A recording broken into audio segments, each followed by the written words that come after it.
The neon vacancy sign flickered in the darkness, barely visible through the thick fog rolling over the desolate highway. Jason and Emily had been driving for hours, lost and exhausted, their GPS failing them in the middle of nowhere. The motel, standing alone like a forgotten relic of time, seemed like their only hope for rest. "We should keep driving," Emily whispered, her fingers gripping the seat. "Oh, we don't have a choice," Jason sighed. "We're running low on gas. Let's just check in for the night." Reluctantly, Emily followed him inside. The motel lobby smelled of damp wood and something metallic. A frail, elderly man sat behind the desk, his eyes hollow and his lips curled in a thin smile. "Welcome to Hillstone Inn," he rasped. "Rooms are $20 a night, cash only."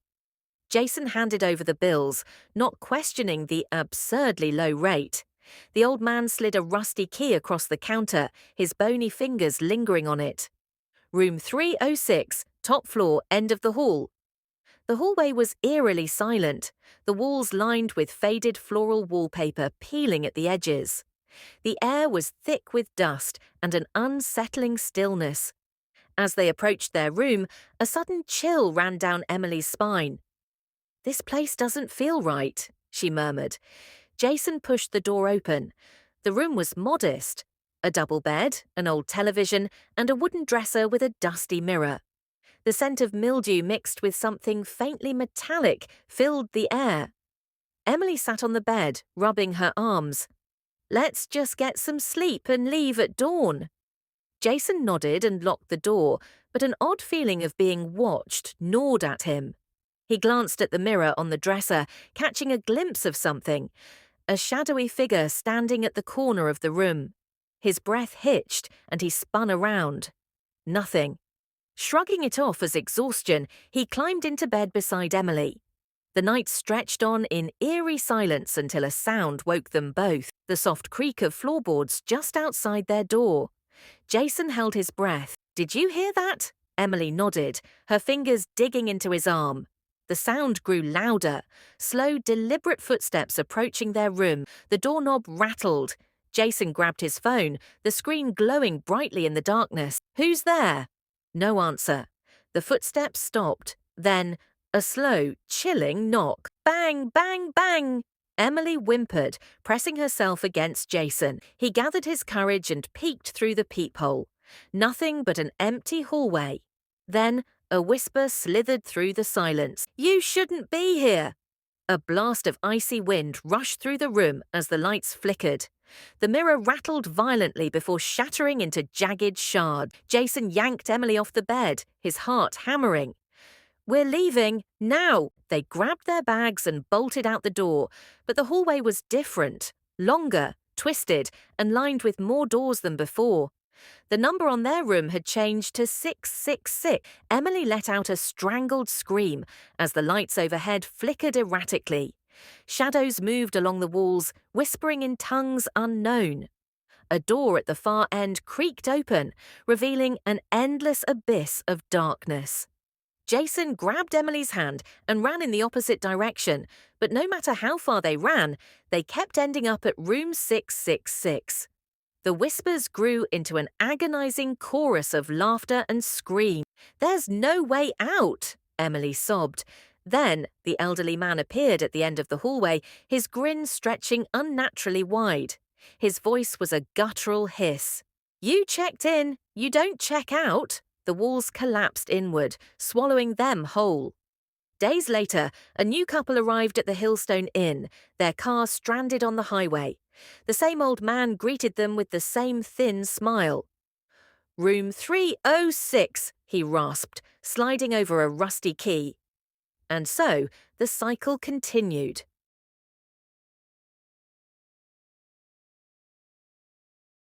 And like such funny stories, like, share, subscribe, and do not forget to comment. Such stories only and only on StoryForge channel. Then let's go for another interesting horror story. The town of Black Hollow is a quiet, forgotten place nestled deep in the Appalachian Mountains.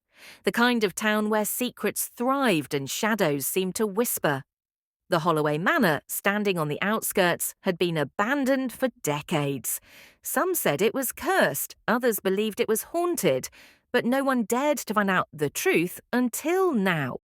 6 friends, Jake, Emily, Ryan, Sarah, Mike and Zoe, decided to spend Halloween night inside the infamous Holloway Manor.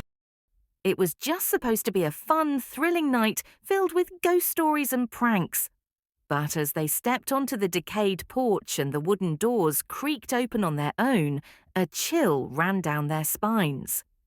"This place gives me the creeps," Sarah whispered, clinging to Ryan's arm. "It's just an old house," Mike scoffed, the door further open. "Nothing but dust and old memories."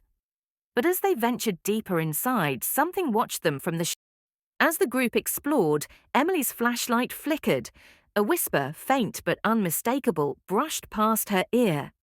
"Get out, before it's too late," Emily gasped, spinning around. "Did you hear that? Hear what?" Jake asked, frowning. "Someone just whispered to me." Laughter erupted, but Yazing Ration turned serious. "Guys, what if the stories are true? What if there's something really here?"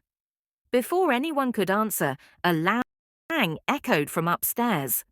The friends froze. Determined to prove it was nothing, I rushed up the staircase. The others followed hesitantly.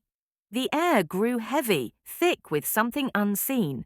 They found themselves in a large bedroom filled with cobwebs and dust-covered furniture. But something was off. There were footprints in the dust leading to a closet. "Nick, don't," Zoe warned as he reached for the handle. Too late. The door flung open, and a gust of icy wind burst forth. The lights flickered violently. Mike screamed, and then he was gone. The door slammed shut as if he had never been there. Emily ran to the door, pulling with all her strength, but it wouldn't budge. "Mike, can you hear me?" Silence. The group panicked. "We have to get out of here," Ryan shouted, dragging Sarah toward the door. But the house had other plans. The front door slammed shut before they could reach it. Whispers turned into guttural murmurs, growing louder. The walls seemed to close in. "We're trapped!" Zoe shrieked. Emily gasped, her gaze darting to the staircase. A figure stood there, a woman in a tattered dress, her eyes hollow, her face contorted in agony. "You shouldn't have come," the ghostly figure rasped. "Now you're part of the house." Desperate, Jake found an old journal in the study. The pages told a horrific tale. The Holloway dabbled in the occult, making a pact with dark entities. Their souls were bound to the house for eternity. Any who entered were either consumed or became part of the whispers. That's what happened to Mike, and it's going to us, Zoe realized, tears streaming down her face. The shadows stretched towards them, eager to claim new victims. "There has to be a way out," Ryan yelled. Emily remembered something from the journal. "The ritual. If we break the pact, we might be able to leave." They scrambled to then finding the ritual instructions. A circle of salt, fire, and an incantation. They had mere moments as the spirits lunged at them. With trembling voices, they chanted the words. The house trembled violently, the shadows shrieking in pain. The front door burst open. "Run!" Jake screamed. They bolted, barely making it out before the house collapsed behind them, consumed in a fiery glow. The Holloway Manor was gone, but its legend remained. As the friends stood in silence, Emily felt a breath against her ear. A whisper. "You can't escape. We're always watching." But there was nothing there. Or so she thought. And like such funny stories, like, share, subscribe, and do not forget to comment. Such stories only and only on StoryForge channel. Then let's go for another interesting horror story. The last recorded patient at Blackwood Asylum disappeared without a trace. The records were sealed, the asylum shut down, and its history buried beneath a veil of silence. But the town's whispers never faded. Something unnatural lurked within its abandoned halls, waiting for the day someone would be foolish enough to disturb it again. Nathan, Claire, Jake, and Riley were seasoned urban explorers, always chasing the next thrill. Blackwood Asylum was their ultimate challenge. Armed with cameras and flashlights, they climbed through a broken window, stepping into darkness thick with decay. "This place is creepy as hell," Claire muttered, brushing cobwebs from her face. "That's the point," Nathan grinned. "Let's get some footage and make history." But as they ventured deeper, the air grew heavy. A strange scent, like burnt flesh, filled their lungs. Then the first whisper came. Jake froze. "Did you hear that?" A voice, soft and desperate, drifted from down the hall. "Help me. Please." Riley's flashlight flickered. "This isn't funny, Nathan." "I didn't do anything," he said, his bravado cracking. They followed the sound, their footsteps echoing unnaturally. The hall seemed longer than before, stretching endlessly. At the end, a door stood ajar, revealing an old therapy room.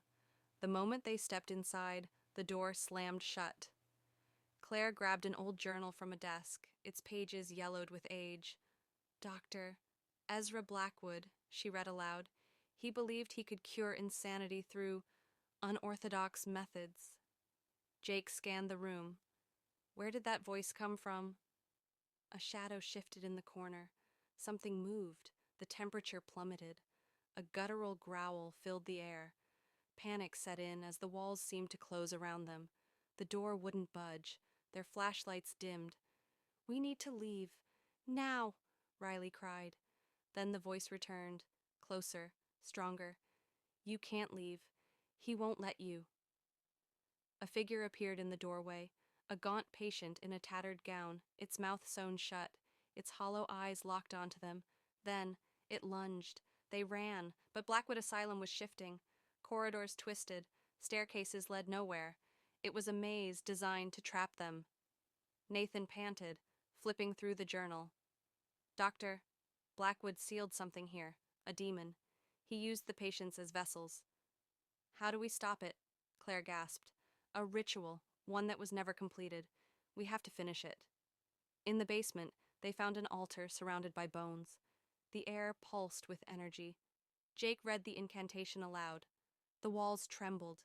The entity screeched, its form flickering between worlds, but the asylum fought back. The spirits of the tortured patients surged forward, clawing at them, trying to drag them into darkness. With the final words spoken, the ground split open. The demon howled as it was consumed, its shriek shaking the foundation of Blackwood Asylum. Then, silence. They stumbled outside, the first rays of dawn breaking over the cursed structure. "We made it," Claire whispered, but as they walked away, Nathan hesitated. He swore he heard it, the whisper of a voice. "You freed me, but I will find you." The nightmare wasn't over. It had only begun.